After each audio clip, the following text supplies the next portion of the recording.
Good morning, good evening, good afternoon, wherever you are in this great wide world of ours. It is Saturday. It is 3 Eastern, which means it's another time for the Combat Post. And today is a special day. We have a special guest. Command Post. Oh, my God. Yeah, that's bad. That is bad. Ruff, you're muted again, as usual. Sorry about that. So I don't embarrass the rest of the crew with noises I might make when we're in the green room. We are the height of professionalism. Yeah. It's okay. Command Post. But today's a special day. We have a special guest. We have Mike Denson, designer of Last 100 Yards. So, Mike, how are you doing today? I'm doing well. Glad to hear. I appreciate you being able to participate in your podcast. Thank you. We'll ask you at the end. Reserve judgment, Mike. We'll ask you at the end. It gets to the end. This is terrible. Never coming back. Yeah. It'd be fun. I'm looking forward to it. Yeah, no, it's fun. We are serious in our love of the hobby, but we don't take ourselves seriously. So put it that way. Oh, okay. That's right. Well, Ruff, what was that phrase that Mrs. Ruff came up with? Remember about the show? There's lots of things she says about the show. What was it? All talk and oh yeah, no context. That's something like that. Yeah. All talk and no context. Yeah. Oh. Hey, Dangerous Dave. Dangerous Dave. There he is. Yeah, we got a lot of people coming in. We had a good show last Saturday, which was great with the new time and everything. So we just switched it up to 3 to 5 Eastern. Mainly because I have dinner and stuff, and so this gives us a chance to do more shows and things like that. So, So one of the things that I will say is I was told that I should have Mike on by a friend of the show's, Mitch Land. He was like, "You should have Mike on. He'd be great. He would love it." And so I want to thank Mitch for connecting both me and Mike up, and we finally got together. And finally a Saturday where he's not flying off someplace or at a different location for a while there, and so we got it all set up, and I'm glad to get Mike on here. I will say the one thing with Mike and his games is that he actually is very, very good at getting back to you. I will tell you that me and Mitch were playing a game, for King and Country, which I've got right here. We're playing one of the scenarios, and we had some questions, and Mitch sent something off to Mike, and Mike got back to us before we were even done playing the scenario, or even that session. So we've played quite a bit of Last 100 Yards. Ruff, you've played some with me and Mike Berticelli. Yeah. Mike's a good guy. He knows the rules pretty well. I've had a lot of fun with him. He knows every rule. He gets on my nerves. He knows every game, every rules. And then there's me, who's bought 3 of the volumes and still haven't played them yet. At least you got them. At least you got them. Well, Tony, in your comments about support, we've had from the beginning a lot of support from some of the players, Mark Beto, Mark Reve, that have been major contributors. And lots of times people post questions and hell, they've been answered before I ever get there. So, especially Mark Beto, he's done a great job in helping support the game. So answering questions. Yeah, it's always good when you can put a question in and that you can get an answer pretty quickly back. It's always frustrating when you put a question in and it's like a week later you get an answer and you're like, okay, I'm on to the next game already. Oh yeah. So it's one thing. The one game me and Ruff are currently addicted to is Fields of Fire, and luckily there is a great, like your group, there's a great group of guys that will help and answer any questions as they come up. So that's all we ask as players, a good support place where we get stuck or whatever, something, and yours and Fields of Fire tend to be 2 of the best. Yes. Well, I think one of the big differences is, and we can get into this in a little bit, Mike, but yours is probably one of the most different tactical systems that is out there. For some games, you might get answers years later. Yeah. But it's definitely probably one of the most different tactical systems out there. Can you, Hey, Yves, can you kind of go over the system a little bit and kind of in your words, what makes it different? What are some of the key features that that you really like, or what you were looking for when you were designing that part? Well, um, I put him on the you know, spot. no. I'm just trying to organize my thoughts. Yo, yeah, So, yeah. you know, I played a tremendous amount of advanced squad leader. I dabbled some of the others. I have combat commander.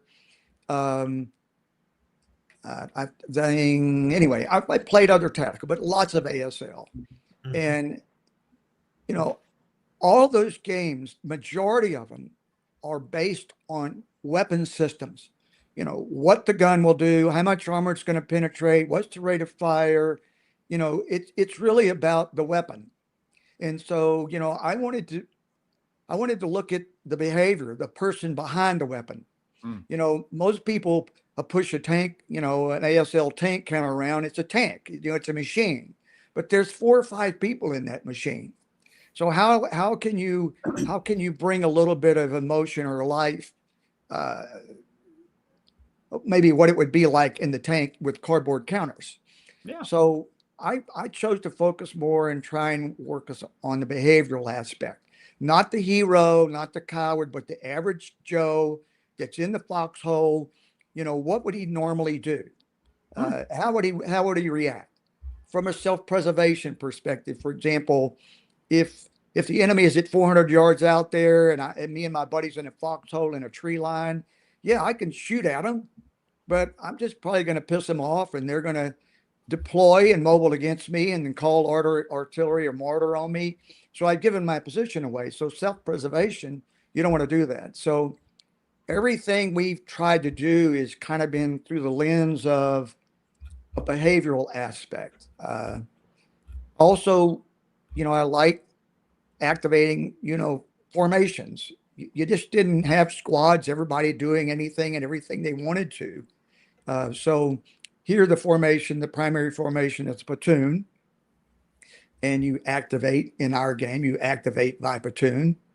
Uh, if you get fortunate, you can roll and get coordination, which represents just that. You know, coordinating a couple of units or platoons makes it much easier to, you know, outflank or develop the enemy. I don't know if that answered your question. I got sidelined, but No, It's really interesting because, like, Yeah. it sounds like as if, you know, I like how, like what Mike mentioned about your design perspective and your philosophy, that it's not just pieces on a map. These are people, and people do crazy things, but also thinking about what is that person, what is that squad, platoon thinking as they're approaching the enemy, and how would they achieve that objective, which I like that perspective a lot about the game. well, I guess the best to describe it is this. It puts you in the role more or less of a company commander. You may only be having a couple of platoons in the action at a time because tactical games really are mostly about firefights. You know, they're not big operations, they're firefights, you know, 30 to 40-minute firefights. And people have a misconception that firefights is nothing but continuous fire for 30, 45 minutes. It's not. You know, there's pauses. There's and you know, one side has the momentum and then he loses the momentum. Well, what does he do? How does he get that back? So he's got to take some risk.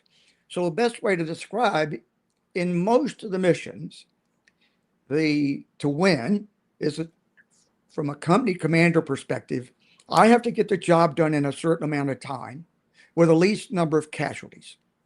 Okay. So to win in the scenario or win a mission, you have an objective. Take a village, crossroad. You have an objective. And once the objective is met, then you determine whether you won or not. So each game turn is different in this game. It can vary from 2 to 5 minutes. And this because time is variable in combat, I think. you're waiting on Joe. Where's Joe? Shit, Joe, he should have been here 5 minutes ago. Or Billy's wounded, or you can't make radio contact. There's all kind of things that commander or that platoon leader or company commander has to deal with. So he can't control the time. So time's a variable. If you roll poorly on your time rolls, you're going to have less turns to achieve your victory. If you roll well, then you're ahead of the game. So time is a big factor. The other thing is casualties. So we have what you call a casualty differential. You have a casualty marker. Every time you take a step loss as the attacker, it goes one box to the left. If the defender takes a loss, it goes one box to the right. And each box has a value of casualty points. So, for example, if to win the mission, the attacker had to had to have a final score of 30 or less. That's a model of that's time and casualty points. So, if each casualty box is worth 3 casualty points, in a case where I need 30 or less to win, it took me 26 minutes, but I took 2 more casualties than the defender did. So I have to add 6 because that's 2 difference. I have to add 6. So now what would have been a victory is a draw.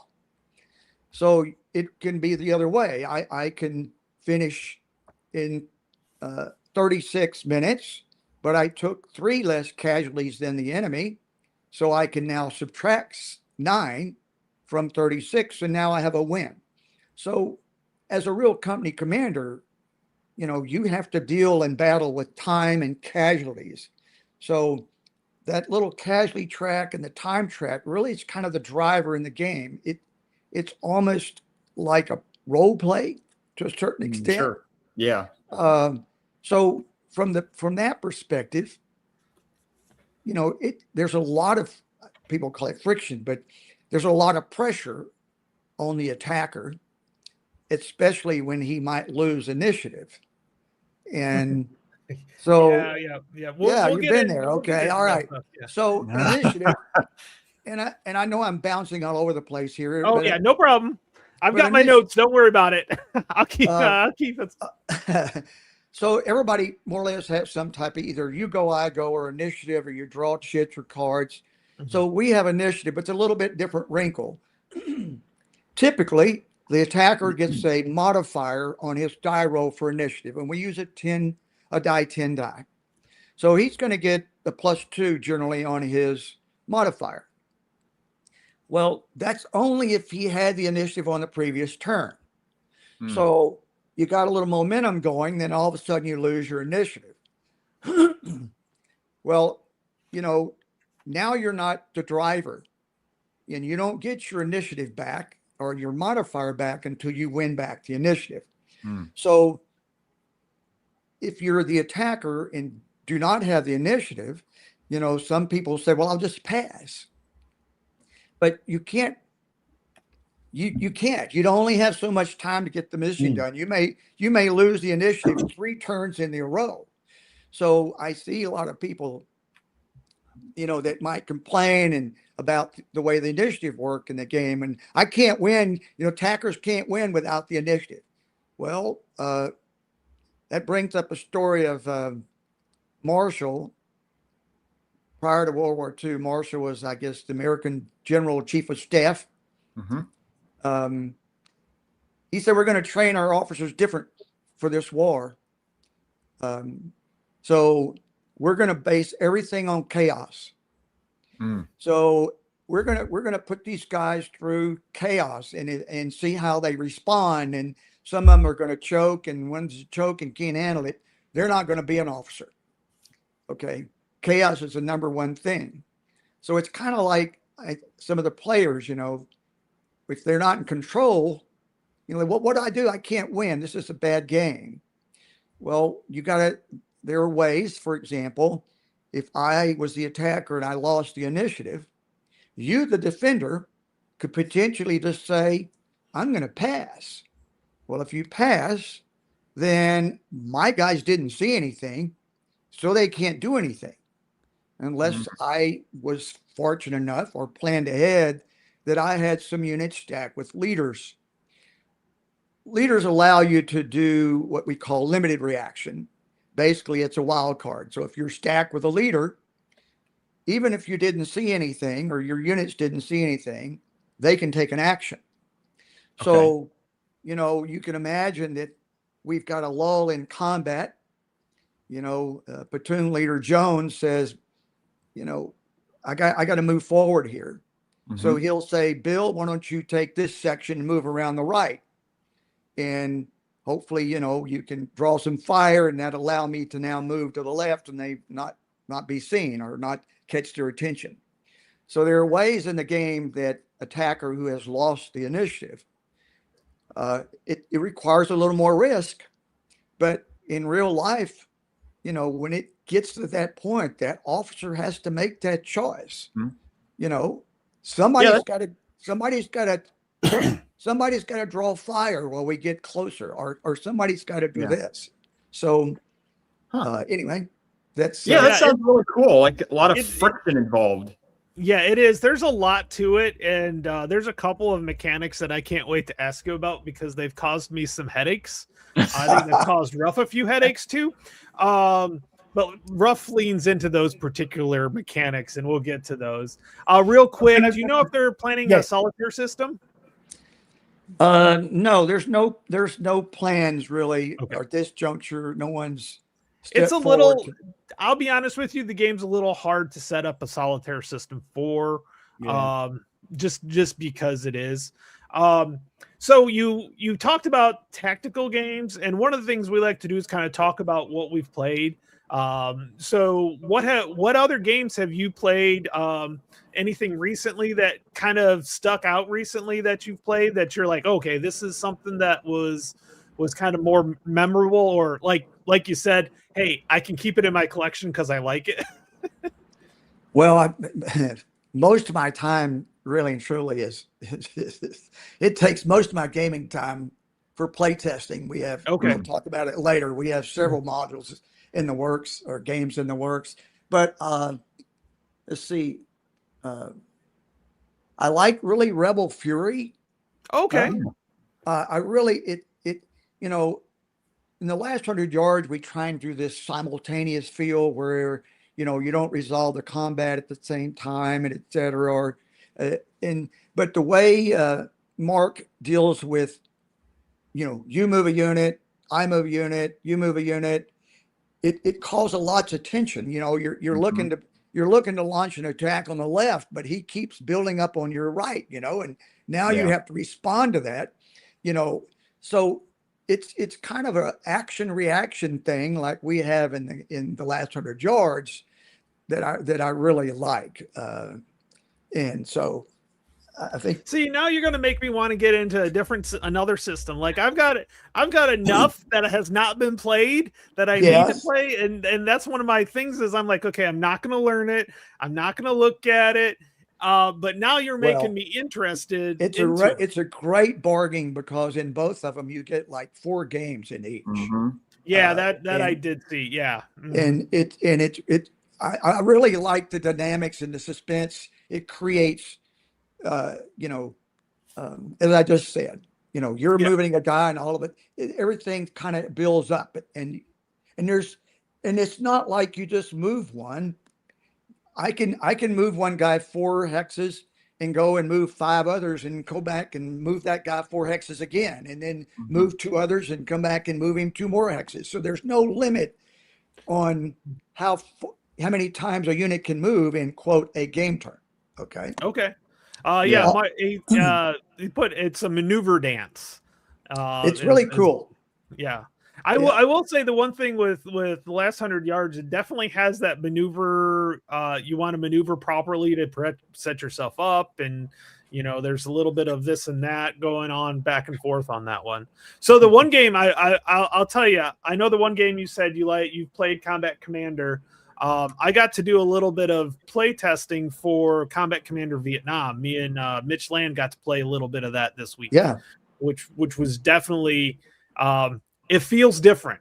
It feels Combat Commander Vietnam feels different than Combat Commander World War II. Okay. There's some definitely differences to it. Ruff, what have you been playing? Or wait. I can guess. Get ready for the drinking game. The number of times that it's mentioned. Atlantic Chase. Do you know what? I nearly pulled that out the other day. Sure. The officer. But yeah, the game. I mean, but no, of course, it's Fields of Fire. I'm trying out this little thing because I've got to mention something about Tweez in a minute. But we're having a chat yesterday. I think was it yesterday? And whereas you've got normally the 3 columns going up, and there's a spare one, you have to bring men across, like an assault team or a squad or whatever. I everything is given its designation. Assets are assigned and all that sort of thing. Then the first sergeant comes along and says, "Right, squad, you're with me, and we'll have that light machine gun." So that covers the 4th column, and he can control those as well as the HQ they are belonging to. So I'm having a muck about with that at the moment, not very successfully, but I'm having great fun with it. Hey, that's I don't see many people do that, you see. Yeah, no, that's the one thing that's nice about Fields of Fire, and I have been playing my game, and I've been finding myself, I'm starting to tab and make notes in my manual now every time I come across something that's different. So I'm doing that. Can I just mention before we go on, because Herman Lutman, the Herminator, contacted me, and Tweez told me about it yesterday. He's and I couldn't mention, Jerry had him on as well, but we haven't had a live stream since. But tomorrow, Tweez is having Mr. Lutman on his show to talk about his new Napoleonic game. Oh, so what I'll do is just post Tweez's link. That'll be Okay, that sounds good. Yep. 8 p.m. our time, 3 p.m. Eastern. Okay, so same time as what we've Same got here. time as us. Yep. I'll So just post Nate, have you been playing anything, or have you been writing dissertations? So Mike, I don't know if you know, but Nate's getting his doctorate in history. Congratulations! Thanks. There'll be murder to live with after he gets that. I'll tell you. Terrible. Mine's in. See, I'll have a question for you about this later. About maybe it could translate into the last 100 yards. Maybe the system could work on. So my field of study is ancient Rome, and so mine's on Attila the Hun. So could the last 100 yards work for Roman tactics? Well, he had asked, can it be transposed to other time periods, rather wars? That's right. But I will to give some context for you, Mike, on these two guys above us. They love Fields of Fire so much, and it has been said so many times on previous episodes of the podcast that you could do a drinking game and you'd end up in a bad place by the end of the show. Yeah, the number of times it's mentioned. If I had more people to play last 100 yards, it would be up there too. Yeah, because I absolutely love that game. We'll have to put that back on the list. Yeah, put it back on the list, Tony. It's kind of going to. Yeah, we got to get back on the list. Definitely rough. But it's kind of been, and me and Mitch have kind of talked about, we used to play ATS all the time, which that's kind of gone downhill. We don't want to get into that. But we're kind of like, this is kind of turning into our squad tactic, our game, the game that we really, really enjoy with that. So back to the question, Nate, have you actually been playing any? Did you get anything played? I did play last night. I got together with some friends to play Scythe for the first time. I played with before my sister passed. We got to play a game, and that kind of's got a heart. It's kind of a soft spot for me, but I enjoyed the game at the same time. But yeah, it was a game I got to play with, and she won, of course, because everybody wins against. Even I win against you. I'm in for the story, and I'm in for the story. So, what did you think of Scythe then? I'm not a big mech person. Yeah. Like big mech things, but I found the asymmetry of all of the factions really interesting. Yeah, that was pretty cool. Yeah. By the time that I kind of figured things out, the game was over and I ended up dead last. So yeah, you kind of got to play maybe it a next couple time. times to really kind of figure out, the thing. And so my sister played like a faction she hadn't played a lot. She's like, "Oh, I'll play this one. I haven't played that much." That didn't help me Yeah. at all. So, She's just but I'm handing always back in your it for the rear story. end. Yep. So we're gonna get into this question when we get. Do you think the last 100 yards could translate into other time periods? Yes, and we'll get into that in a little bit. They've got a couple of modules they're working on now, and then we'll see what they're going into on that one. So it was funny. I was talking to Mike. We talked. Was it Thursday? I think it was. We talked and got going, and I tell you what. Mike's done a lot of cool stuff. He's done a lot of extra research. So it's very interesting. Now, the one mechanic I want to ask you about, and me and Mitch had a lot of fun with it. I think Ruff, you had some fun with it as well, is the heroic mechanic.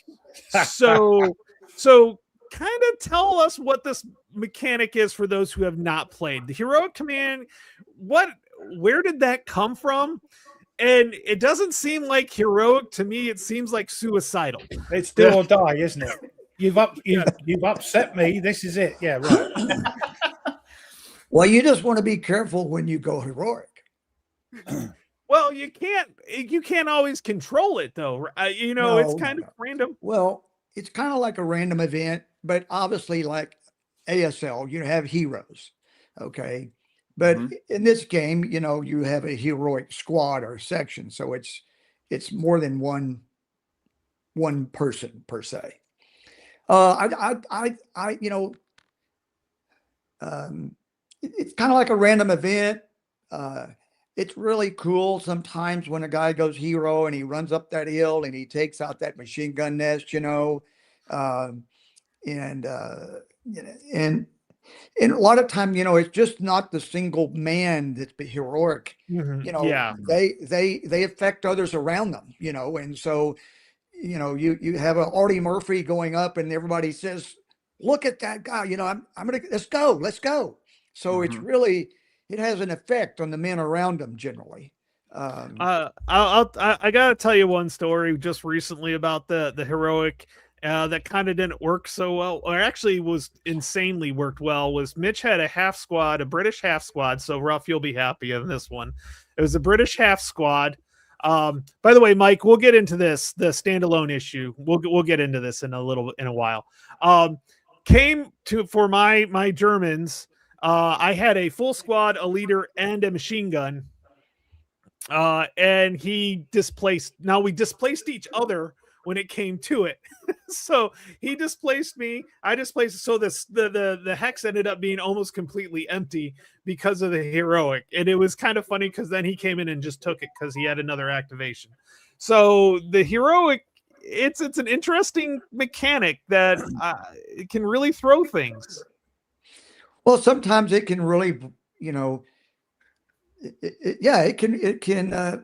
it can change things for the moment. One thing about last 100 yards, it's so back and forth. I've had some where, it's gone my way and then all of a sudden it's going his way. And you have so many variables. You got time can be going for me, but salts are going against me, and fire kills, are going against me, but time's going for me. So there's so many major variables in the game that it creates lots of chaos, which I think is good, because that's what small unit combat is. It's nothing but chaos. And I think the hero contributes to that. The thing that does my head in is the tick-tock time thing, because I'm terrible at rolling that. And 5 minutes, geez, it's the attacker, he's like, geez, 5 minutes. As a defender, he rolls 2 minutes. Just like that company commander, Billy, you're 5 minutes late, dude. Yeah, get up that hill. It's just it does. Yeah, just freaks. It's a great time thing. Mechanic. I like the time thing because a couple of people have said they don't like how, particularly I'm thinking of oh God, now I can't. He's part of the Charlie Whiskey Charlie group, not Kev, not Nate, not Nate.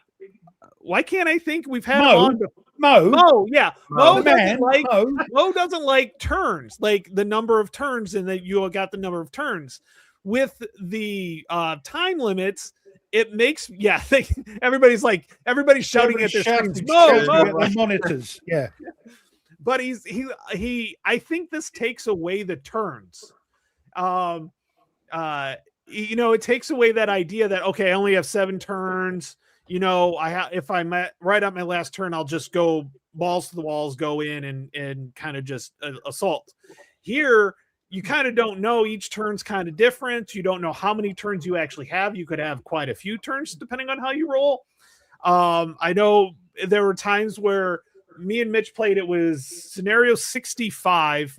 We play it back and forth, and at one point I thought I was going to survive as the British, and then within like one turn, all of a sudden the casualties went the wrong way. And I ended up with more casualties and ended up losing on that one. So yeah, it's the time part is interesting. It definitely takes away the turns and makes the turns more like you don't know how many you got. Well, see, when I think of time, I think of the scene in the movie Patton where they're stuck in the mountains in Sicily, and Patton's mad that they can't get down to the beach from the mountains, and he relieves the commanding officer of the unit there, and it gives it to someone else, and he goes, "You're now the commanding officer. You have 4 hours to get to that beach. If not, I'm going to fire you." Yeah, that's a good one. So one of the features, and we can get into this, Mike, that I love is the fact you don't know the results right away when you talking about fire results. Yes, combat. Yeah, or mortar or assault. You really don't know until a certain point. It's all done. Once it's all done, isn't it? Then you find out. You do your attacks and defending. I wanted to create a simultaneous feel. It always bothered me when I played ASL. Do you want to shoot? You want to shoot? You want to shoot? And then when he does shoot, I disrupted, and now he'll do something because he's got to see what happened. And so you use up the other guy's fire, and now I can move everybody out there to a certain extent. So I wanted a simultaneous feel. So originally, for every unit, I had another counter that was a target counter, like the mortar. And so, when I fired unit A at the enemy, I placed unit A's marker on them. Well, I just ended up with a whole lot of markers, and I said, well, it doesn't really matter if it came from A or B. This is the volume of fire that I've produced in this particular case against this enemy unit that's in a wood building. So, yeah, and I like it too when if you've been fired upon, you're dragging that fire, and then if you're assaulting the enemy, you drag that fire into the hex with the enemy. So it doesn't represent that last 30 seconds of the firefight or combat. It's accumulation of time. We as gamers, we think of segmented turns or segments that things are going to happen, when really, truly, this is all happening in one flow. Okay. Yeah. We think, oh, that can't happen in this segment because of so-and-so. Well, really, I'm trying to represent, this is 30 minutes of a firefight. Okay. And so it's not broken up into pieces per se that way. Wait, you mean real combat is not like, okay, it's your turn to fire at me, now it's my turn to fire back? No, I don't think so. I've never been shot at except bird hunting. So it's been a while since I've played it, but there's segments going on, isn't it? So if you're moving, you might get fired upon, and then you can move again and something else fires at you, or so it's all happening at once, but you don't resolve that. All this is happening at one time. And that's the argument of, say, people that played the other games. What do you mean you don't have opportunity fire? Can I shoot at that hex as he moves through that opening 500 yards away? I need you to stop him so I can shoot. No, we broke movement up into smaller segments, like you're moving 2 to 3 hexes instead of 4 to 6 hexes. Yeah. So when you really think about if I right, started yes. 10 hexes away, how many fires am I going to get by the Yeah. time you get there? Okay. So we broke it up in smaller segments. So when you fire at someone, you have what we call a die roll, fire die roll marker. Okay. You calculate the modifier and you place that marker on the unit you're firing. And if that unit happens to move into the hex with someone else, he just drug that enemy fire with him. Because the guys are doing this, aren't they? They're drifting. They're their tracking fire. him. It's not just it didn't fire once. I'm firing at him at this segment. I'm focused on that unit. And so, same token, while I'm firing at him, there should be the enemy moving to my left over here that I'm not going to get a shot at because I didn't see him because I'm focused on this other unit. So it kind of gives that simultaneous feel in the fact that you're really tracking and focusing in this small time segment that enemy unit. And so, but you can only fire at the unit once the enemy player has moved and he calls for reaction. That's when you can fire at him. Okay. You can't fire at him during his move, and you can only fire at him at his last hex. So people say, well, from a modifier perspective, I'll give you a quick example. Okay. I'm going to fire at you at this hex. That's 20%. And this hex is 20%. And this hex is 20%. And this hex is 20%. Well, if you took all those 20%, okay, and you just accumulated in one percentage mathematically, maybe it's a 60% chance. So I just say you got a 60% chance at the last hex. So mathematically it works out the same as far as the risk of disrupting or taking a casualty as it would if you moved through and got fired upon in 4 contiguous hexes. And you save a lot of die rolls. And it always irritated me that you want to shoot. I moved to another hex. Do you want to shoot? Yeah. I remember that with Tony. Yeah. And hold on. Sorry, I'm trying to move. He goes, hold on. I want to fire now. Yeah, go back to that other hex. I want to shoot you in the open and not in the building. Yeah. So yeah. But I mean, no game's perfect, but I think, it's abstracted well enough. And to compensate for that, we have what we call a proximity modifier.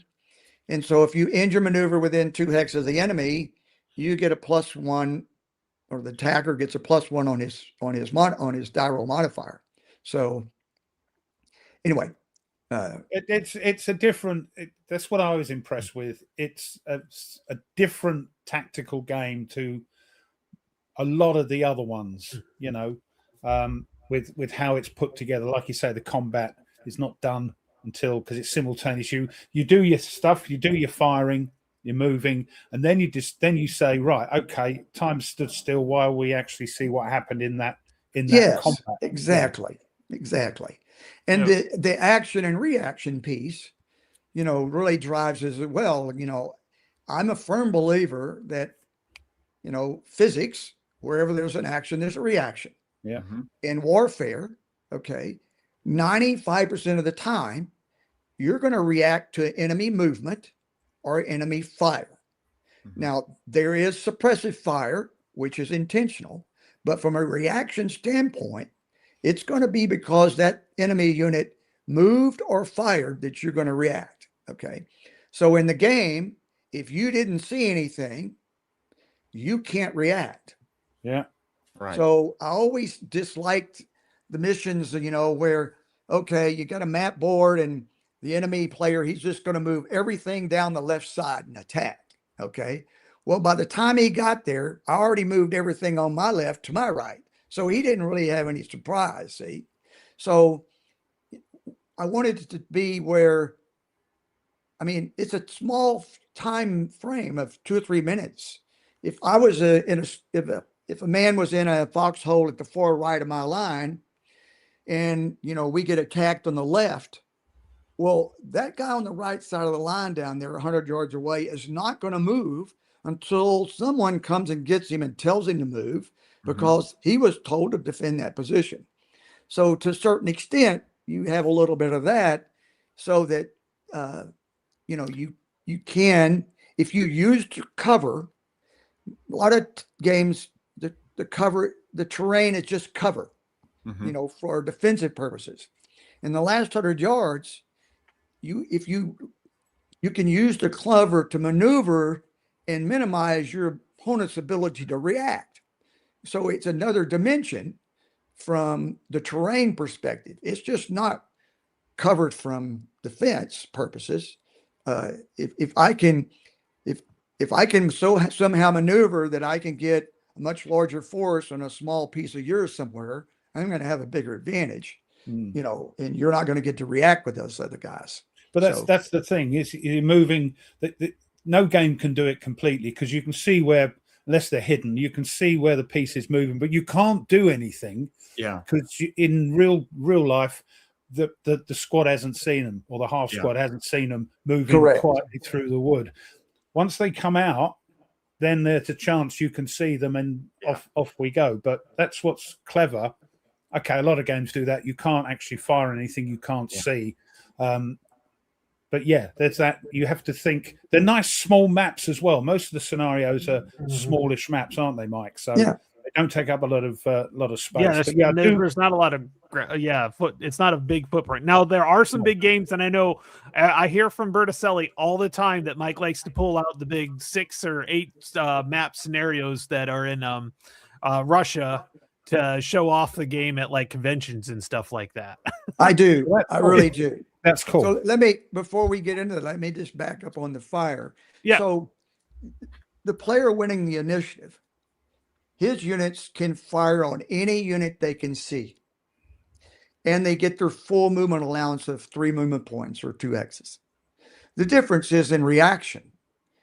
You can only fire at an enemy unit that conducted an action in your line of sight. So that's a big difference.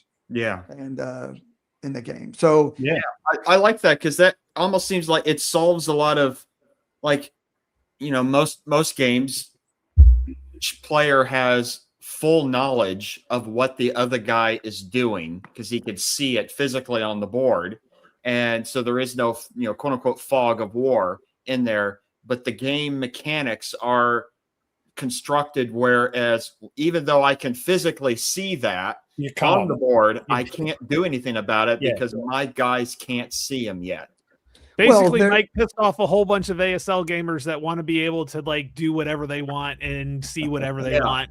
Yeah, like like you don't have full control over everything. Yes, yeah. If there are 2 enemy units, in a tree line, and I'm reacting, one enemy unit moves and the other unit didn't do anything. Well, which unit am I going to fire at? The one that moved. Correct. Okay. So I think that's a behavioral thing there. I'm just not going to fire at somebody for no reason, because he's not giving me a shot. If he's not firing, he's most likely, behind cover, not giving me a shot. But we've got another one that's moving. Okay. So again, it's a reaction issue of behavioral perspective, self-preservation, that I'm going to fire at the threat. If you're shooting at me, I'm going to shoot back. If you're moving at me, I'm going to shoot you. But if I can say, I'm going to fire. Yeah, that sort of thing. But the other thing, I can't remember, the other unit that's in the tree line and the one that moved is now fired on. Hi, Robert. The one that's still in the tree line can now react because he's seen the fire. Absolutely. Yeah. But if you're the active player, sometimes it's better not to react because then you're seen, aren't you? Right. Because, right. Yeah. So you have to make that choice. In the game really is a lot about a lot of small individual choices in a sequence and how you're going to do it. Okay. So that's cool. One more comment about all American. I keep saying cool indoors. I get told off. So at conventions, I used to sit for 4 days and demo the game, but most of the conventions I go to, people have been demoed, or the ones that want to see the game know the game. So I've been taking some of the larger missions. So there's several large ones. Well, there's a few larger ones throughout, but Russia particularly, that I take. I've blown up a map, and so we may have 4 or 5 players to play. But the Russian game was the first one that I really got to feel, well, how is last 100 yards going to stand up, say, in kind of an operational role? For example, I don't remember the name. It's a last mission in the Russian module. I think there's 8 maps, but there's a full battalion of Russian infantry. There's almost a battalion of Russian tanks. There's a beat up German infantry company, and that's trying to delay. And there's I'll be back. The cats, the dogs right. want their So treat. anyway, They're going to mither me if I don't. I'll be back in a sec. Sorry, Mike. It does a really good job, I think, in a little bit larger. There you go. Tony has it. Yeah, it's the 5th Guards breakout of Borisov. That's a Mission great 58. mission. It's good to play with. You could easily play with 4, 5, 6 players. And Cool. It's a great mission. There's another one.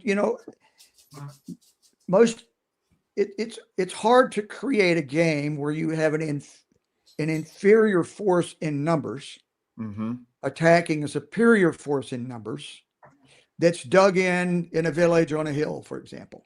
Yeah. And I don't remember the mission number again, but there's a German elite Panzer Grenadier company and a German tank company, I guess. Maybe there's 2 tank platoons, one Panther and one Panzer IV. The Russians are dug in on a village. They have an infantry company in a village on a ridge with anti-tank guns and a platoon of T-34s, and reinforcements come in later. I think there's 3 Su-122s and another platoon of T-34s. So the Germans are really fairly significantly outnumbered, but they're elite. And so you have a smaller elite force taking on a larger dug-in force. How would that work? How do you do that without manipulating value numbers or whatever? And we play these missions. We try and play every mission at least 10 times. Okay. Sometimes we've played them 21 times. Wow. Now that doesn't count the development time in creating the mission of, I may play it 2 or 3 times before I ever send it out. And the guys that are developing the newer games do the same thing, but we try and play it 10 times, and so that, it's a reasonable balanced game. War's not balanced. So so anyway, the larger missions, I think, is kind of a nice break. It's good multiplayer. Now, do you have it's easy to play teams with last 100 yards, because you're like, okay, you're platoon 3, you're platoon 2, you're platoon 1. Yeah, absolutely. It's very easy to play. The smaller scenarios, not so much, but the larger scenarios, I could see a large scenario like that 8 map scenario. Okay, you're 1, 2, 3. You do what you need to do. If you're going to get activated, you're going to get activated. Then you can kind of like, okay, the coordination. It took me a while to figure out why that was so important. And some of the smaller scenarios, it's not as important. So basically, when you initiate, and Mike, you can correct me, but I think I got this right. When you initiate a platoon, and basically you have when you win the initiative. When you win the initiative, yes. You initiate a platoon, and then you have to call reaction after that platoon, after you've done everything you want to do with that platoon. Well, with coordination, you can activate 2, and generally out of 3 platoons, you can activate 2 platoons, and they don't get to react until all those 2 platoons have moved. And so it makes it a little bit more interesting. You could set some things up that are there. That you might be able to get some assaults set up before they Well, get a chance. yes, when coordination really doesn't help you much as you approach the enemy, but as you get close to the enemy, coordination primarily gives you the opportunity to envelop the enemy when in the assault, and you get a nice bonus in envelopment.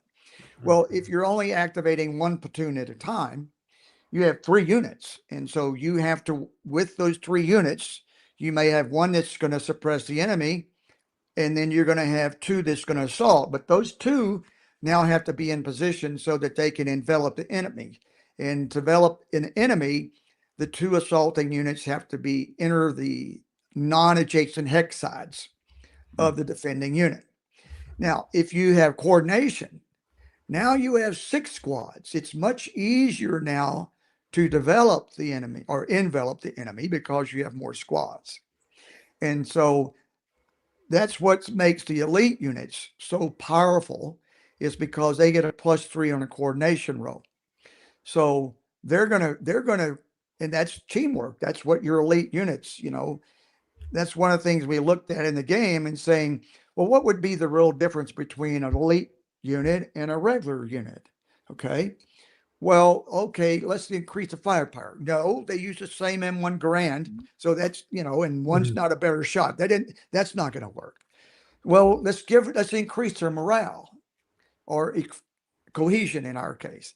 Well, that's not true either, because if you have a regular unit and an elite unit and they're both taking fire, they're both going to go to the ground at the same time. Just because you're elite, you're not going to stand up and take the fire longer. Okay. Oh, you can't hurt me. So that didn't make sense there. So what we decided to do, then what really worked, and it makes sense, we increased the coordination roll by 3. 50% of the time that elite unit, okay, they're just trained better for teamwork and working. The other factor is that elite unit's going to get back into the fight quicker than the regular unit is. So they're going to have a higher cohesion on their disrupted side. Well, they don't have a higher cohesion. They get a modifier. Okay, a got it. Yeah, modifier that's right. That helps them rally or recover easier. And so they'll recover. If you have a 6 cohesion, you'll recover on a 7 or less, and you'll actually rally, which means you can, not only can you recover, but you also now can take an action on a 1 or a 2. So those 2 things are really represent, I think, better the quality training, the teamwork of elite units versus a non-elite unit. So a better chance of doing something, be it rally, be Absolutely. it moving. Yeah. Yes. And better chance of working as a team, okay, to get that coordination so they can envelop easier. Yeah. It's really powerful. You can take an elite unit and he can take on 2 enemy platoons, or elite platoon can, for example. So that's cool. Make me want to play it again, Tony. Sorry. Oh yeah, it's the narrative is so much there too. Like it's one of the things that I like about tactical games is you generally get a really good narrative, and Last 100 Yards you can picture it in your head how it's going, especially after you find out that you're assaulting a hex and all of a sudden you took fire from the hex because you were like, if you're adjacent to the hex, the assaulting hex does not get fire on them. It just happens.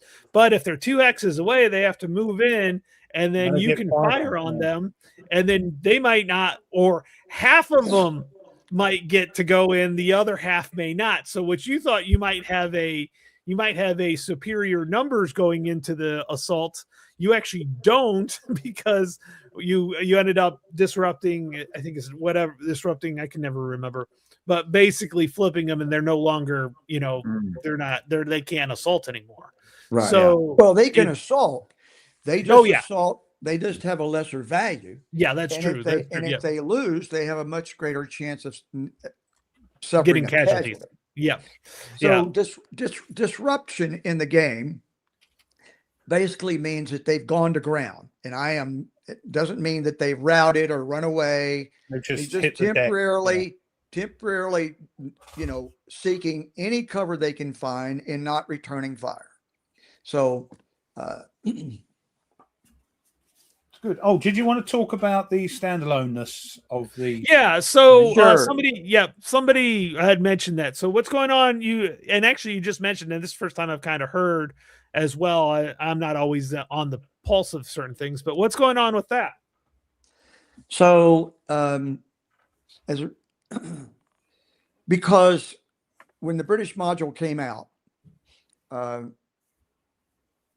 was not too long after COVID, and there were no module. First, you had to have the first two modules, the core modules, to play the British module. Okay, they were not available at the time, and if you found one out on eBay or somewhere, it was quite expensive. Yeah, and so Gene has since, if you have to have the British module, there is another small pack that you can get on the P500, and I'm hoping it works, that will give you all the components you have to have a complete game. So as a result of that issue, all future reprints, all future games will be standalone games. Yeah. So you may end up with 5 sets of German counters. Okay. But there is duplication, but when you buy a game, you will have everything you need to play in that game. But somebody might not want, say, the stuff that's in the first volume, but wants the British thing. So they don't really need to buy the first 2 volumes to have it. No, that's good thinking. Good right thing. Right now, if you bought the British module, and you will know, yes, there is a special kit that's available that has all the components you have to finish and make the British module standalone. But when we get to the point of a reprint, when we get to reprint, the British module, have that in there. Yeah. It'll all be there. So that's good. That's good. And going forward, all of them will be standalone. Yeah. Yes. So the first module was standalone. The Japanese was standalone, and everything else in the interim will be as well. There we go. I don't need it, but I think I've ordered it because I've got every volume anyway. Well, they did. I thought it was a really good deal. Yeah, $26. I think I've ordered it anyway, just cause. Because then, just think of it now, Ruff, is you can just throw it in the box and you don't have to pull out the first box. That's exactly, that was my thinking. There you go. That was my thinking. Yep, but you get but with this, you get the latest edition of the main rule book, and that's correct. The playbook, you get all the maps there now. So, yes. So very good deal. Yeah, for $26 pre-order. Yeah, that's pretty good. Coy, we'll get into the expansions in a little bit. It's at our hour mark. So basically, this is the time where Ruff likes to talk about this day in British history. It's not British history. Just you guys don't tend to do a lot of things. Well, here's the thing: you guys have thousands of years of history. You guys, there's a reason why the term was "the sun never sets on the British Empire." Like it did eventually. But at one point, there was always colonies there. So with that, there isn't much going on this time today. Oh, really? Not much going on. So here we go, 8th of August, and it starts. I did look. There was not much going on in Ancients. Nate, I did have a look. Oh, sad. 1588. In a 9-hour battle of Gravelines, the English fleet. No, it's called Gravelines. Gravelines. I mean, the English always pronounce it as Gravelines. All right. The Americans, you might say. Look, how is it that an American knows Mike, this is what I have to put up with every time I do it. These two start. I know I don't pronounce things correctly, but anyway. I couldn't help it. Gravelines. There we are. The English fleet engaged with the Spaniards in their last naval confrontation. The defeat of the Armada saved England from invasion, and the action has enduring historical significance as the first major naval gun battle under sail. What are you laughing at? The comments already started, have they? No. Yeah, they got a book on the Armada. Armada.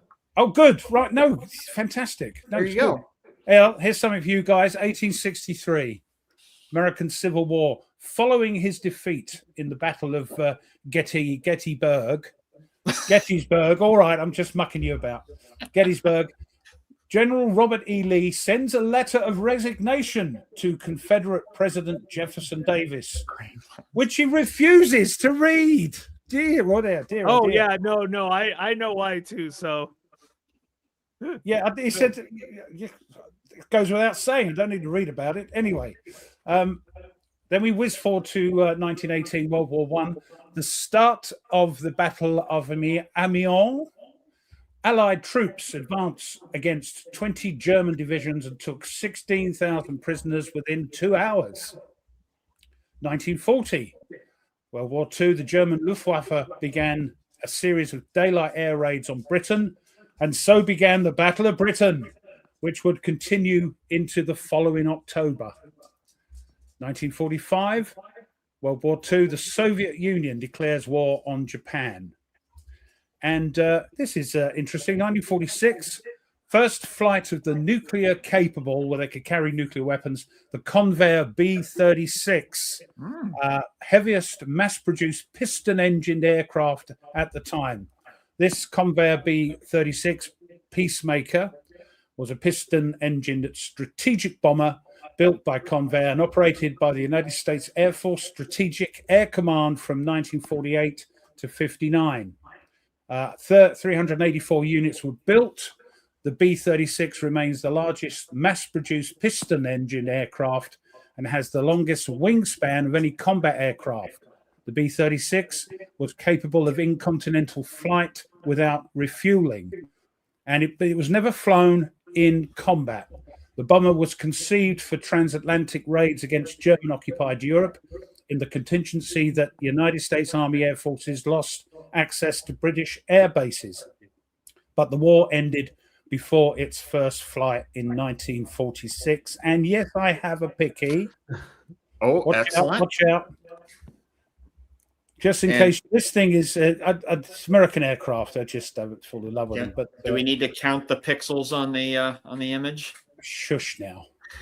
That's right. That's right. I forgot. By the way, the picture in the back is Little Round Top, just so everybody knows it's on the top. Oh, is it? Oh, right. Yeah. Very that nice. That thing's kind of ugly too. Yeah, it's not their best, but look at this. Look at the size of it. An excellent aircraft. They have one in the Air Force Museum in Ohio, in Dayton. Oh, Ohio. down in Dayton at Wright-Patterson. Yep. It's been a while since I've been down there. I need to get back down there. Oh, it's amazing. Like 2 hours from my house, you know. Oh, so that's nothing for you American guys. For us, that's the other end of the country. But anyway. Yeah, consider you can drive all day and still be in Texas. So that's for sure. I know, crazy. 1966, the death in Columbia, Maryland, of Sir Frank Whittle, aviation engineer and pilot who invented the jet engine.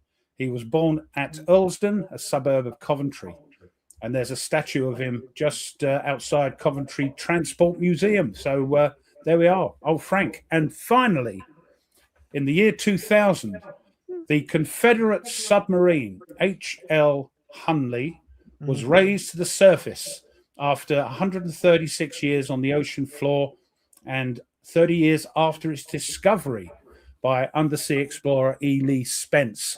Hunley demonstrated the advantages and dangers of undersea warfare. She was the first combat submarine to sink a warship, the USS Housatonic, although Hunley was not completely submerged, and following her attack and was lost along with her crew before she could return to base. She was named for her inventor, Horace Lawson Hunley, and the Hunley may be viewed during tours at the Warren Lash Conservative Center in Charleston. A replica is on display at USS Alabama Battleship Memorial Park, Mobile, Alabama, along with the USS Alabama and the USS Drum. And just to finish, there is a picture. Well, it's a model, actually, so you've got some idea what this death trap looked like. By the way, there is a game about yes, I building was going to mention Jerry's game. Yes, there it is. Look at that. It's going to have trouble, isn't it? That thing. It's going to. Well, look how they attack. You basically ram the boat and pull back, and that thing explodes. That's the whole thing. Yep. I know, it's crazy. But there we are. That's the Hunley for you. And Jerry White's game. It wasn't the first submarine. There was another one before that. And I'm not sure what Jerry's game. Infernal Machine. Yeah, if it's just a fictitious submarine you're building and developing, or it's a specific submarine. But I presume get it. Yes, yeah. So there we go. Okay, well, for mine, I recommend, since I'm a history guy, I recommend a history book. So since today we're talking about small arms combat in World War II, I thought I would pick a book that I got to read during my graduate school years when I did a class on World War II. It's called The Bitter Road to Freedom by William Hitchcock, History of the Liberation of Europe. This book is interesting because it's not just necessarily a military history of the liberation of Europe from all the perspectives of the Allies, both the Western Allies and the Soviets, but it also takes a look at the civilian side as well, on how they experienced liberation and what did it mean to be liberated, and how they dealt with that, how they rebuilt from that liberation as well. Because for French people to be liberated, especially like Normandy, was a heck of a lot different than being liberated in, say, Western Germany or Eastern Germany when the Soviets came through. So it's a lot different. So this is a fascinating look at really the experience of the ordinary soldier and the ordinary civilian in Europe during the end of World War II. Lovely. Hey, we are experiencing a bit of echo I somewhere. figured it out. Mike, can you turn down your volume just a little bit? It's echoing through. That's probably going to be good. How's that? I think that's better. I can't hear myself. Yep. Okay, that took care of it. Yep. So I actually have something, and I was telling Mike about this. Yeah, I know. I'm gonna pull a Nate and actually have a book actually. This last Christmas I was in Barnes and Noble just looking, and I usually like to give Karen a list of books for Christmas. So I just take a picture of the cover, and I saw this one, and it's Svetlana Alexievich, and it's called The Unwomanly Face of War: An Oral History of Women in World War II. Particularly from the Russians, because the Russian women actually fought. They were right along the side of the men. And so what she did is she went through and interviewed all these women that fought in the war, that actually fought. So there's snipers in here. There's machine gun operators. There's pilots. Machine gun. What? I have a couple pilots. And I it's just interesting because I was telling Mike, one of the things you don't think about is these women, when they came back, the ones that actually came back, they had other fears to worry about other than just coming back, because they knew if they came back disabled, disfigured, something, they would not find a husband. So they had some different fears on that. And I'm only, as you can see, I'm only part of the way through. I'm just beginning it, but it is phenomenal. Now, what's interesting is this was published in the 80s, really? And we all know the Soviets. So Ukrainian at this point was still part of the Soviet Union, wasn't Ukraine. The censors actually pulled a lot out of it because it was not politically correct, because it didn't support the kind of heroic and everything like that. Their version of the great patriotic war. Yes. So, and Nate will Nate will agree with me on this. If you read a history book, you have to read the introduction, because the author tells you what they're trying to do in the book. A lot of times, if you just read the book, it's very dry because you don't know why the book is being written. So you've got to read it. But what she did in her introduction is she took all the stuff that the censors threw out, that she self-censored, and that the censors told her, and added it to the intro. So there's a lot of actually, like, the intro is actually like 50 pages just because it's all of these interviews that she left in. But the first 2 interviews were from snipers, and one of them had a body count of 75. Jeez, blimey. So what's the name of the book again? The name of the book is The Unwomanly Face of War. He's making notes. Mike's making notes. Next module for last 100 yards. So there is actually the of course there's always there. I can't wait for I know Liz Davidson's working with David Thompson on the Night Witches game, which I am actually really excited about. It's the Russian World War II pilots, female pilots that flew the biplanes, World War I biplanes. Oh yeah. And they would bomb the Germans at night, so they'd be at night, hence the Night Witches, and they would turn off their engines, and all you could hear was the wind whistling. Yeah. I'm like, that's just eerie. I'm like, I can't wait. They're mad. Yeah. So, the women wanted to get to the front, and several of the stories I've read so far they actually left rear lines, so they're like in the communications or whatever, to go to the front to fight and actually fight. And I think it's just different. We didn't see that. We had a lot of women that wanted to help. I think they were the only country that did that. I mean, we didn't do it. I know you guys didn't do it. Yeah. I mean, we had female pilots sort of flying planes to land at airfields to replenish, they used to do that. But basically a support. They served as support in Western armies. Yep. And one of the lines, like, and I've actually been taking notes on some of this, but one of the lines that I thought was interesting was, of course, Stalin was arresting everybody suspicion of being spies, even if they weren't. And basically one of the girls' uncles got caught up and got put in a gulag. And they're like, that's okay. They're like, let's win the war. We'll figure it out later. Like, your uncle just got sent to the gulag for being a spy, even though he isn't. And your focus is on winning the war.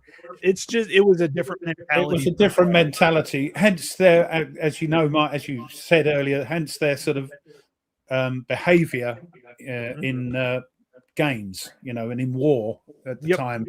They had a different, it wasn't, they weren't doing it for the love of the dictators. They were doing it for apart from the guys at the back with the pistols, but they wanted to, win the war. They had great patriot sort of feelings. Andrew Mike says it's 44% off Amazon right now. So Blimey, it must be a good read then. It is a Nobel Prize winner for literature. So it's probably because it's a 1980s book, but that doesn't make it any less viable. So go and grab a copy. 44% off. Yeah. Very cool. Nice, Tony. Yeah, it was. I'll tell you what. I just saw it on the bookshelf. I said, "Oh, that's different." And I'm always looking for different stories about World War II because I do have a slight rant that I wanted to do real quick. Not really a rant. Go on then. Don't get me popcorn. What? No, you don't need to. But so I don't know if you guys know, History's doing a World War II marathon. Tom Hanks is doing the World War II from beginning to end type documentary. They're like an hour. Yes. I'm so bored with it because it's not new. It's a little bit biased as well, isn't it? I know it's American focused. Yeah, well, there you go. The rest of actually, no. No. So what I'm going to tell you is that if you didn't know anything about World War II, great, it's perfect. But if you know a fair amount, it is the same information over and over again. My parents, you wouldn't believe the number of people I meet that are like, who do we fight in World War II? I don't know. Did we quit when the Germans bombed Pearl Harbor? No, that's right. Yeah. So it was one of those ones where I'm like, I am so bored with it, I can't even watch it. Now my parents are loving it because they learned about Operation Mincemeat. Oh, if they watch the film, watch the original, the new one, Operation Mincemeat, with Paddington's dad in it. What's his name? The English actor is a little bit. I didn't enjoy it. It's more a love story, if anything, about his relationship with somebody else. But the old black and white version of it, I think it's called something like "The Man Who Didn't Die" or something like that. Is a good film. The other good series to watch is from the 70s, narrated by Sir Laurence Olivier, is The World at War. If you can find copies of that on, I don't know if it's on YouTube. Yep. But that's a great little series. Yeah, that I will say that this is one of the things also is that you got to remember that they were invading the Germans were invading Russia. So yes, you are 100%. That's it. Exactly. They wanted the Germans. Yeah. And you can actually compare to a modern if you go to Ukraine, I know there are plenty of women out there fighting, shooting in the part of that. So yeah. So well, you also have Russia was on our side. Right? Yeah, can't say that today. Yeah. Yeah, so going back, Mike, I do have a question of I know now that we're on the second half of the show, I think, Tony, you wanted to get into kind of the future modules that you're looking at, and you kind of gave us a preview of that before we went live in the green room. So I'm curious what sort of the plan for the last 100 yards now that you have that each game is going to be on each standalone, and what's kind of the future of the series? This month, GMT will put on P500 the second Pacific War module. Okay. It's going to be partly Guadalcanal and the Australians on the in New Guinea. Was it Kokomo Trail? Or Kokoma Trail, whatever it is. Yeah. Yep. Yes. That'll be good. I know Sark is an Aussie. I know we got a few Aussies that watch, so that'll be good to have. You say that's an expansion to the Solomon Islands, or it's going to be the separate standalone game. It's a second Pacific Kokota Trail. Right. I knew he would be in there. Trail. No, yes. The Kokota Trail. So a lot of heavy jungle fighting. The Japanese are beasts in the jungle. If you've been playing Europeans, it's going to be, if you've not played any Pacific or Russian, it's going to be, especially the Japanese, because it's in the jungle.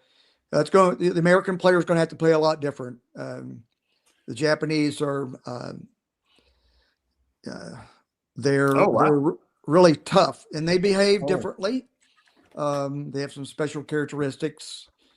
Generally, they'll have a higher cohesion, not necessarily because they're a better unit, but it's just the mechanic that we use. The Japanese and the Russians, they do not disrupt like the Western armies.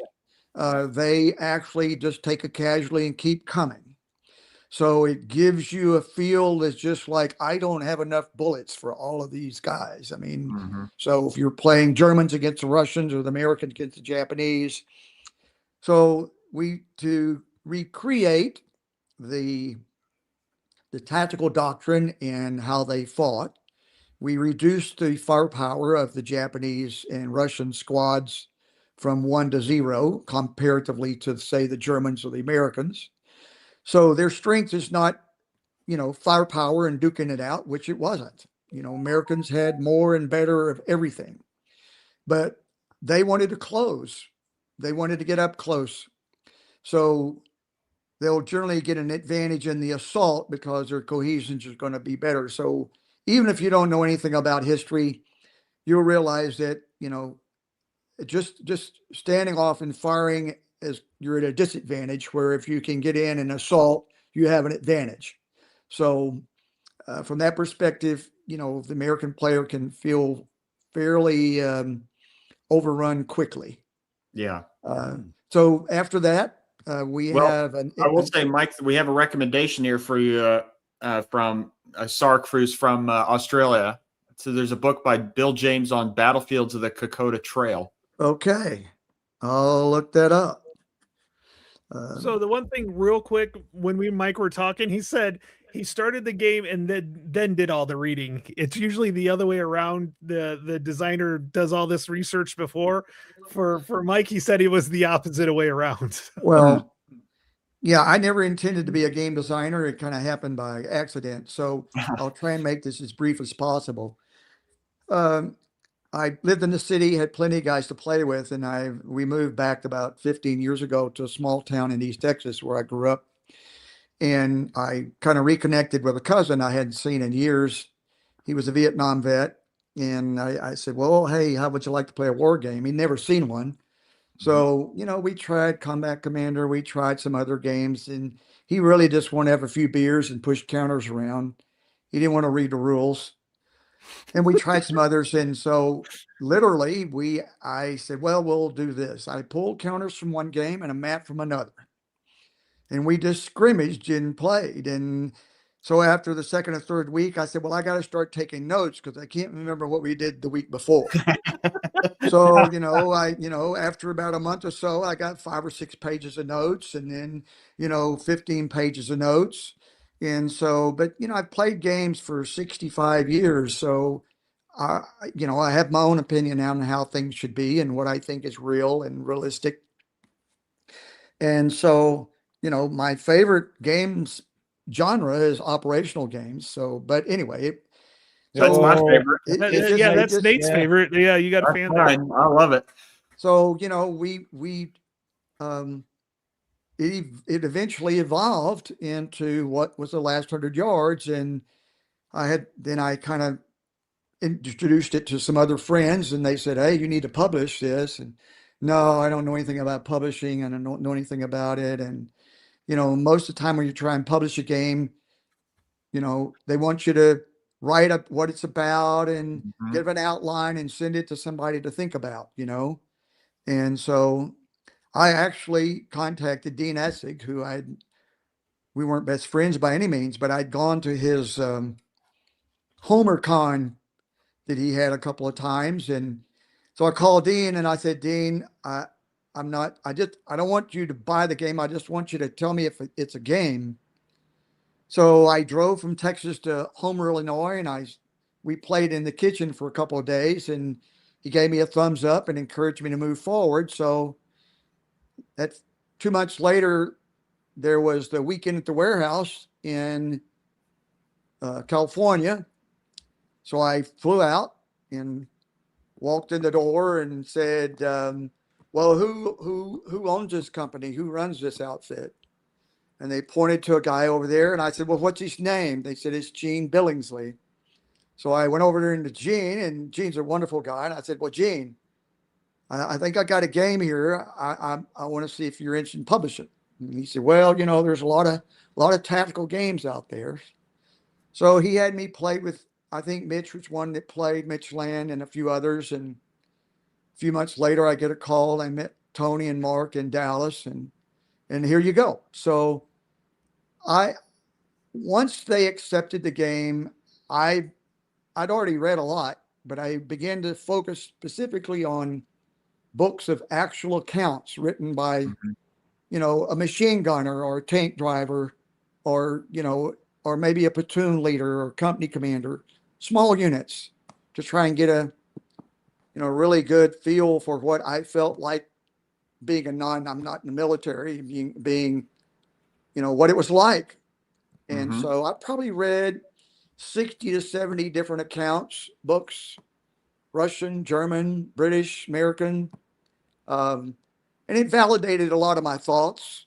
And so, a lot of things we do, we justify, but most of the mechanics were in place at the time. But that's how that came about. So that's neat. That's a really neat story. The other thing, you're talking about the first volume, of course. I mean, I don't know if that cover of the first one, I love, but it did cause some people it caused a little bit of kerfuffle. Oh, you mean the people upset by an actual historic picture? Yeah, yeah, and it was in Yeah, fact that's because like it was the real it was people a on German, here. Well, German with okay, an okay. So expression on his face of that bad enough. cover actually came Great from cover. a series called Generation Wars. Yeah, So yeah. okay, so I like the sepia kind of effect, Mm-hmm. and so that's kind of what we went for. So I think we were back to talking about what's coming up. Well, we have uh, the first. Well, we have another. This will be the second Japanese game, Pacific, the Kokoda Trail, and some more in the Guadalcanal. After that, we have another P500 in the fall. It involves Russians versus Japanese in the 30s. And then again, there's a few missions or scenarios in 45 Russian Japanese versus each other in Mongolia. Cool. So that's going to be next. We also have a team working on early war France, That's what which I'm is going looking to forward pit to. France Yeah. and British against the Germans, and obviously mostly France. So we'll have a lot of early war vehicles. What will be different? Well, at that time, we're going to treat all German units as being elite because comparatively to the others, they were. And that's without having to write special rules. We're going to use the elite rules. And so that's going to work out makes well. sense. Yeah, that makes sense. Yeah, That's an yeah. easy fix. They Yeah. were prepared. They were prepared. And so a lot of light tanks and armored cars, and so it's kind of different. And then that person, he's actually is a military contractor. He's ex-military. He's doing that. Mark Weaver. From that, he's going to do early war Russia, which will be 41, 42. Again, a lot different vehicles, but other than that, won't be any really different things because we already have special rules on how the Russians, their tactical doctrine, their behavior, as well as their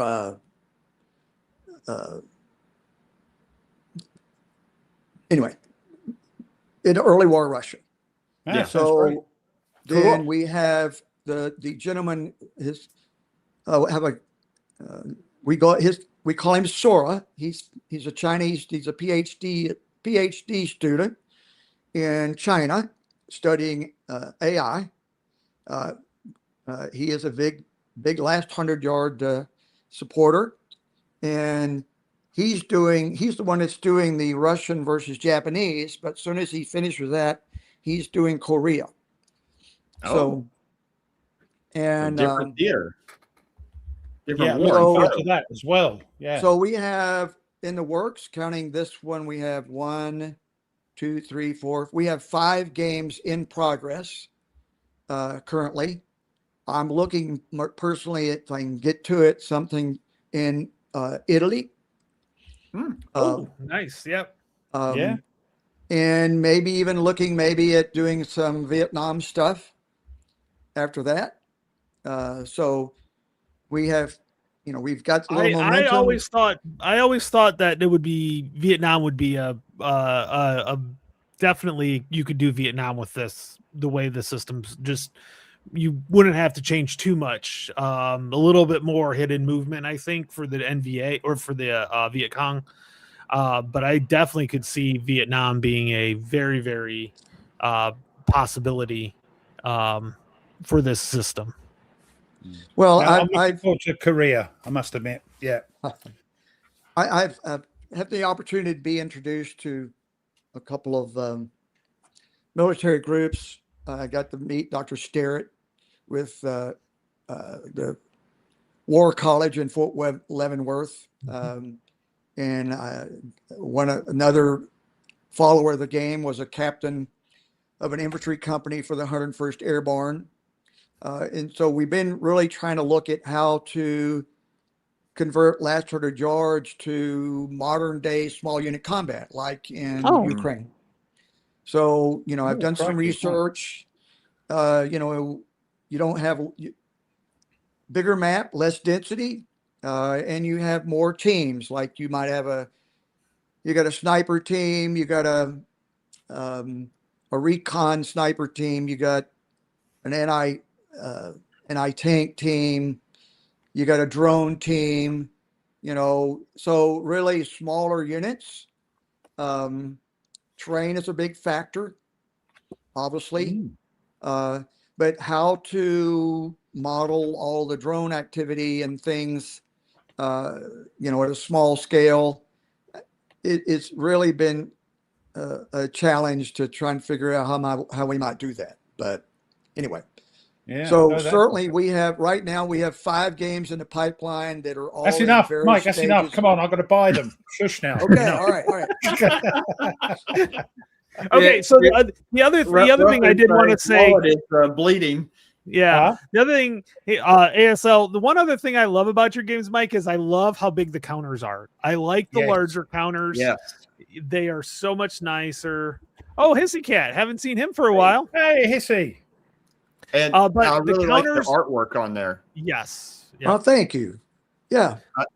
It's actually nice to see if it's a tank. It looks like a tank. It's not just the NATO symbol or anything. It's Charlie Kibler does all the art, and he does. He's a good boy. Well, he does all the art of the vehicles and guns and stuff. Rick Reinish, a great friend of mine, and I've known for years. He's now doing some more artwork for GMT, but he does all the layout.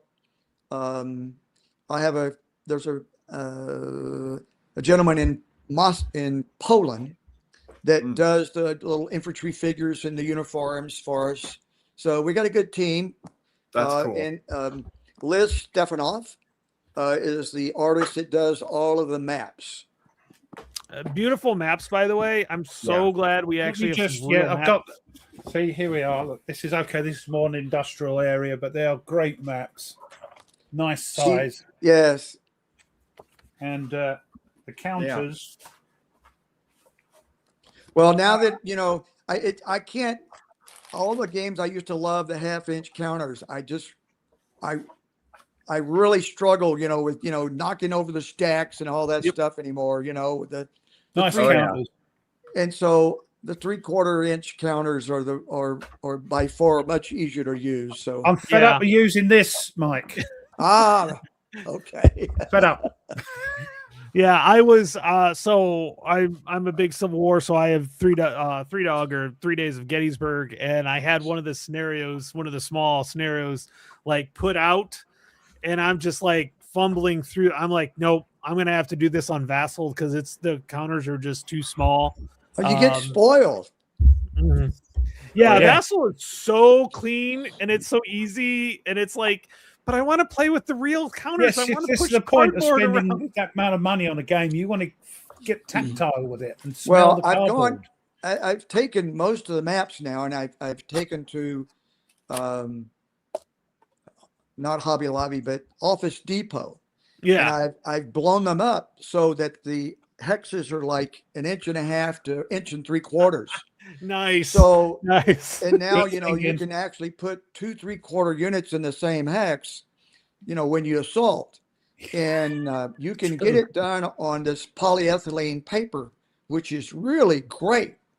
And so the big Russian map for the 8 mapper. Yeah. I did that. So it's much easier to play on because it's like 6 feet by 40 inches or something, so it's really nice to play on, when it's that. And I approached GMT about doing publishing a set of the maps that had the larger hexes. Okay. Well, I tell you what, Lock and Load have done it. Cheers, everyone. With their 4X maps, where they make the hexes bigger. So it's not a new thing. So GMT say? Yeah, maybe someday they priced it out and they just didn't think it would work. We'll see about that in the future. So I mean, the hexes are pretty decent size as they are. They're not small.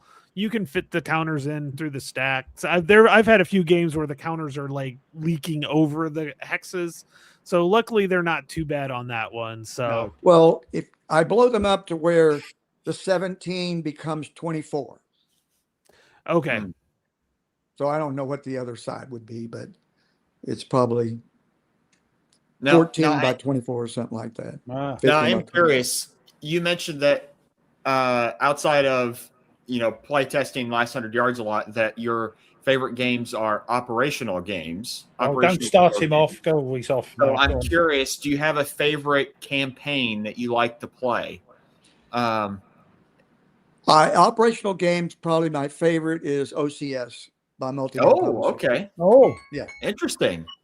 Oh, there's what- there's I think counter it does stacks right there. oh I yeah, think it does, a I lot think of it does a stacks. better job of representing two things. Well, actually more than two, but Blitzkrieg combat, Mm-hmm. the reserve aspects for the Germans, especially late in the war, where you have these firefight teams. You got a panzer unit setting back 10 hexes from the front that can support 3 different road avenues. Yeah. The air game is almost like a separate game in itself. I think is a way it works. I just don't really have the space anymore to play or anyone to play with, but that's probably my favorite. And I recently played Herman's Pacific Empire of the Sun, right? Oh yeah. Oh yeah, that's good too. So I like operational type stuff. That's awesome. I shared I found it online. It was a picture of I think it was at a convention of a group of guys. They had put together, what was it, Third Winter and Forgotten Battles, and then I think they were playtesting I think there's like a Leningrad module that they're going to work on. So essentially it's the entire Eastern Front in 1944, and they had everything set up and counters everywhere. And I shared the picture with my friend who normally doesn't play war games. He likes Euro games, the fun, smaller games. And I share with him, I go, this is a dream game right here. This looks so cool. You want to play with me? And he's like, no, not at all. no. I have a real close friend, Bill Quos. It's part of that group that's trying to put together, consolidate all the various case blues and all those. And they meet the last 2 years. They've met for 2 weeks or a week in UK, the UK in play testing, because some of the guys that's involved in that project are from the UK. But that's cool. I'm gotten spoiled. I really like the interaction of the last 100 yards and the other games like it because there's no dead time. I've gone back to my operational games at time. Want to try one. We did one last year with a friend on the Bulge game, one of the Bulge games. And, sitting there 30, 45 minutes waiting for him to make his turn. I've just gotten spoiled in games that there's a lot of interaction. I mean, and not just the last 100 yards, and I can only speak for that, but the way it works, you're in it.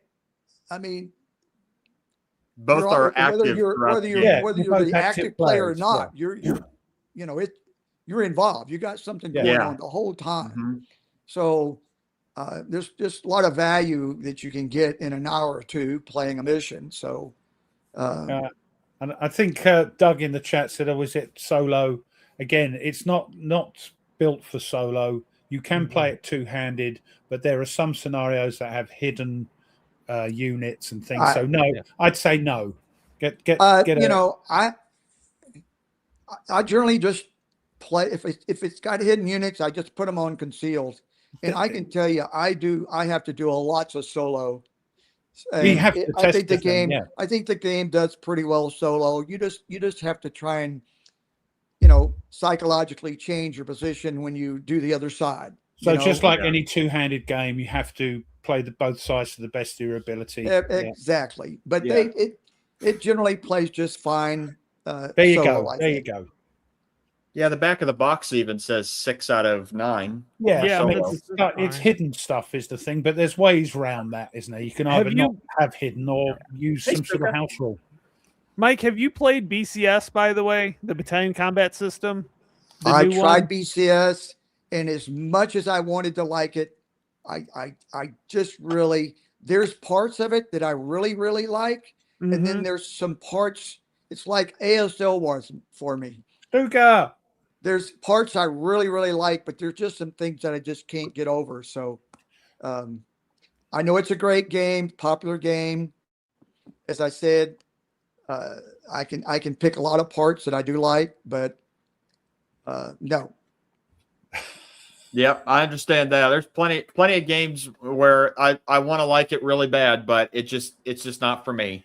Yeah, there's Everybody I've something, met, there's yeah, always something in there that you just can't get over, yeah. and Now, Yep. is that because of your mindset from more traditional? Because BCS again is quite different. I understand. yeah, it is Everybody I've different. But played it said, "Oh, it's great," you know. when I went to visit Dean to share my game, Yeah. he was in the process of finishing up BCS. So Mm. he had a demonstration where, he had this one counter and he moved down the road and had one attack, and then he kept going and had another attack. And I think he had 3 attacks in one impulse with one unit. Okay. And it came back again like, okay, I get to see the results of what I've done before I get to do anything else. Ah, right. Okay. And so being from the other side of the fence where, I don't think I should, that commander's not going to get to know the results of what's going on because all this stuff is happening simultaneously. Right. And so I did here a year or two ago, went out and purchased a smaller, I think it's Everench Oh yeah. or Aerocourt. Airport.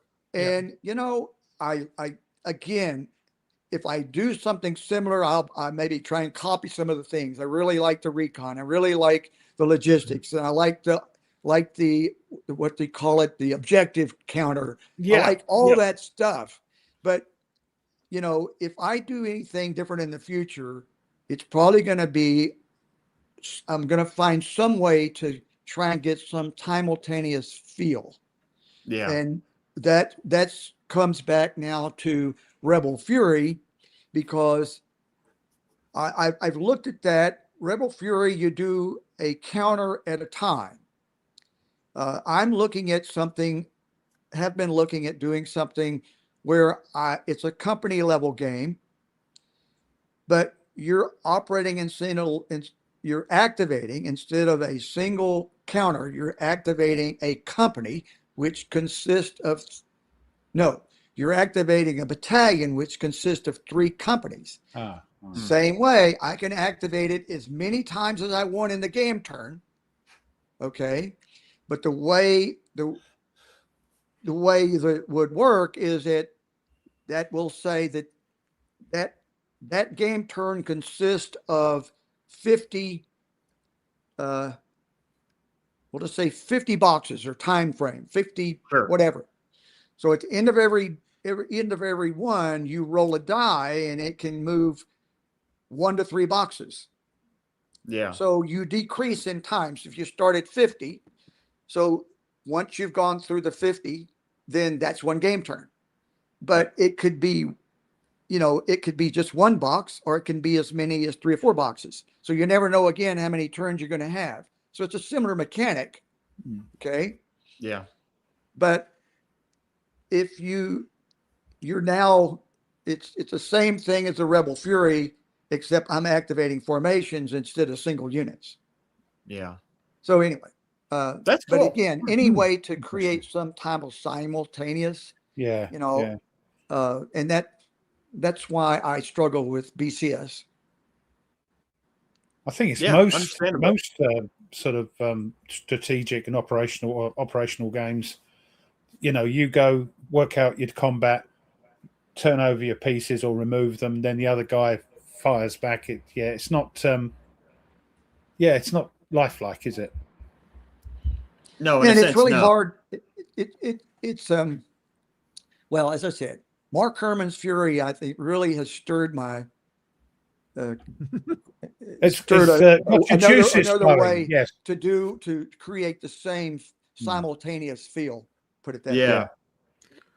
All right, well, the thing is, I bought the Steam version, so I know everybody says that's a great way to learn the game. So for Rebel Fury, so I'll probably try that before I get into it, so that way I can figure that out. The PC version, yeah, the PC version, I'm not a big super fan of the way the combat's resolved. I Mhm. find it just to be really, really erratic. Sure. It's Okay. really hard, and I'm probably not playing it correctly, but I've played it many times. They said it's really hard to have I would seem like maybe 40% of the time you can have success on the attack, even if you have the advantage. So it's tough to attack in that game. Mm-hmm. So it's really more about there's a maneuvering. lull. Sorry, Mark. Just one quick, because we're coming to the end soon. If you haven't done so, could you do us a favor and smash that like button, regardless of who you're watching? Just smash their like button and subscribe. To us, because it just tickles the algorithm and gets it out a bit longer, a bit wider. So thank you for that. And leave a comment if you got a question. You're interested in something that happened in the show. You want to leave a comment. Go ahead, please leave a comment. Helps the algorithm out. Helps us all out. And Ruff's now leaving. Hold on, be back in a second. So, you have any more questions on the last 100 yards? I mean, mechanics, theories. Yeah, go ahead, Tony. I'm trying to remember some of this stuff because there is concealment on it as well, which is interesting. That's always an interesting point, is how you lose concealment, when you lose concealment, things like that. We can always ask the chat if you have any questions. You played the game. You have any questions about the last 100 yards? I know there was a couple of questions earlier about and I kind of asked this question in the green room before, but you can share it with everyone, of the potentiality of last 100 yards moving into either the North African theater or the East African theater of World War II. So I know I asked you beforehand, but I'll ask you again for the audience. If I was going to do Africa, I'd probably do Tunisia first. I just think the desert warfare would be. If you're out in the desert and you've got what they would call a box, you've got probably 100 yards of minefield all around the box, and you got fortifications. I just don't know how much fun that would be playing. Sure. You're not gonna attack to the minefield until your sappers have gone there and cleared you away. So the point is, well, where do you start the mission? Do I start the mission with the sappers going in the night before, and they take 6 hours to clear the mines, or do I start the mission where the sappers is already finished? But to go through a minefield consisting of, say, 4 solid hexes of mines, I don't know how much fun that would be. Now, if you had an armor battle, maybe just an armor battle, that would be different. Or if you're attacking some, Algerian village, but you're still moving across open ground. And you'd have to have larger maps due to the range of the units. So it could be done. But I just think there's more. We have more to work on. Yeah, Kazarene's good. More to work on than that at this time. Cool. What about there's a lot more low hanging fruit out there, basically. At the moment, yes. Yeah. Now I'm curious of I don't know if it's already in there or whether or not there's a thought to it but I know there are plenty of examples in the war where there were special operations units, whether it's the SOE or the OSS or whatever, where they had basically almost squads of assaulting a factory or whatever, or something like that in the war. I can think of that. I don't know if that would ever be of interest for a last 100 yards kind of thing, of sort of a squad level fight for an objective of like a unit's trying to take out, like a heavy, like what was it? I think there was a raid on a heavy water plant in Norway. Norway. Kirk Douglas. Yeah, yeah. So Well, there's a one or two missions in the Pacific. One, some elite units are trying to come in and then knock out a radio station or a communication station. Okay. And then once they do, then they have to try and escape. Yeah. I mean, yes, I like I'm looking at doing something in Italy. Somebody just wanted to know if I was Yeah, doing yeah, something yeah. in Italy, but The soft underbelly. Yes, as Churchill said. but we've got 5 games in the progress, so it may be a year or two before we can get to Italy. So sure. That's a shame. I like to do something around casino. Oh yeah. Oh right. Yeah. Oh yeah. Monte Casino. A lot of cool stuff there. A lot of potential for game wise. Eves, that's actually the designer of Red Strike from VUCA Games. He's saying, yes, Norway 40 might be nice. Yeah, Heroes of the Telemark. Which There you go. Yeah. Luca Joe.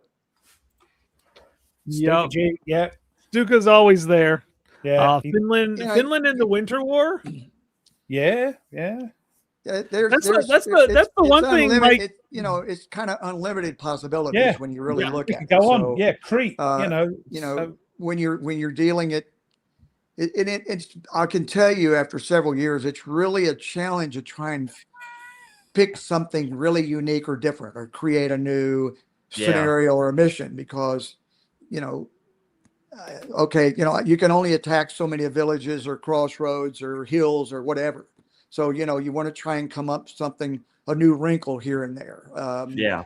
What you don't want to do is put another era or another war or bit or whatever and just transfer all the rules across and just have different counters. You don't want that, do you? You want it to be a completely different feeling game every time you bring out very unique. A new one. I mean, like the mission we just talked about where, if you got some elite units, they have to come on and defeat the Japanese and take out the radio station.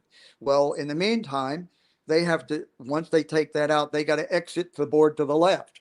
Well, about the time, and they have to roll to get the demo to go off, which might take 2 or 3 rolls. Well, in the meantime, there's reinforcements coming in from each end of the map from the Japanese. And so not only do I have to blow it, now I have to get off the left end of the map, which means I have to fight my way through that force in order to exit. So it's really more about finding different conditions or situations that are more interesting than just taking a hill or a village, for example. So very cool. Yeah, it's. Oh, I'm sorry. Go ahead, Tony. No. I was gonna say, Nate. It seems like you're getting more interested in the system more than you were thinking at the time. Yeah. So it's got hexes on the maps as well, Nate. So let me talk briefly about armor. Armor, I think, is one of the I thought particularly came out particularly well in the last 100 yards. Typically, it's pretty hard to model armor. Again, we cut the movement down into much smaller segments. You're not going to be moving an armor unit 20 hexes. You're going to be moving in 4 or 5 at the most. And I wanted to feel for, I kind of found out after the fact, back earlier on, talking about self-preservation and the crew in the tank. What would that tank commander do? And so tanks die quickly, okay? Which now you lose a tank, it goes on the casualty track. That's 3 casualty points. If you lose all of a sudden 3 tanks, then that's 9 casualty points. Whereas I could play a whole mission sometime and not lose a step of infantry because if I disrupt, I have the opportunity to fall back, regroup, and get back in the fight. So casualties are much harder, to come about on infantry than they are armor. So now you play your armor a little bit different as a commander because they can cause you to lose the game real quick. The other thing I like about the armor and what we did is it's not just fire and move. You have a lot of tactical things you can do with armor. For maneuver, you have a normal maneuver, you have a reverse, you have a shoot and scoot, and a halt and fire, you have overwatch, and you have overrun. So from a tactical perspective, there's times in different times of play when you're going to use one of those maneuvers. So it's in the way, most tactical games, you if you're facing a particular hex side, you're facing that hex side for the whole game turn. Okay. Yeah. So in this particular case, for enfilade purposes, it's really about where the fire which hex side the fire exits or enters the hex determines the enfilade. So there's a couple examples. If I fire out hex side 1, okay, then that hex and the 2 adjacent hexes are my front. It's a 180. It's always 180. If I fire out one hex side and I call for reaction, and if there's somebody in my rear that can fire in reaction, but it's only within that platoon activation cycle. If you don't take that fire now, okay, then you won't get an enfilade later in the game turn. Okay, so it's when it occurs, because that tank commander, if he got a shot from the rear all of a sudden, he's going to make the adjustment. He's going to now turn to face the greatest threat. So it's really, so you have options. You have tactical options with tanks, not just move and fire. Yeah. For example, shoot and scoot. I can be on a ridge, okay, and maybe I'm a single tank. There's 3 or 4 tanks. On the table. Hold on. Get off. There's 3 or 4 tanks that's coming against me across the field. Okay. Well, I can declare a shoot and scoot. I can fire and back off to the back side of the hill, and you won't get a shot. Now, it affects my shot, okay? Because if I'm going to be, because I fired from an adjacent hex, it's going to -2 on my fire, but you won't get a shot. Same token, if I'm now behind the ridge, okay, and I'm in motion, I can do a halt and fire. I can move up onto the ridge, fire at you before you get to shoot, okay, suppress you, all right. Now, it's -2 on my fire, but it's also going to be -1. It's going to be -2 on your return fire because you're suppressed, okay, that's -1. And 2, I'm still in motion. So it's a way that the initiative player or even the reacting player can get the first shot and not have the initiative. Okay. So when you take examples of, there's a tiger at the crossroads. Well, the Americans, Sherman, we got a platoon of Shermans, they communicated by radio. You just didn't approach that tiger from the front. Okay. So, you now in the last 100 yards, I'll just kind of create a scenario, but you can do this easily in the game. The tank platoon leader sends us 2 tanks around the wood, go back here around the hill in the wood line. And he says, tell me when you're in position so you can see the tiger in the crossroads. Well, he gets over there and he radios back and he says, okay, I got him in my sights. He says, all right.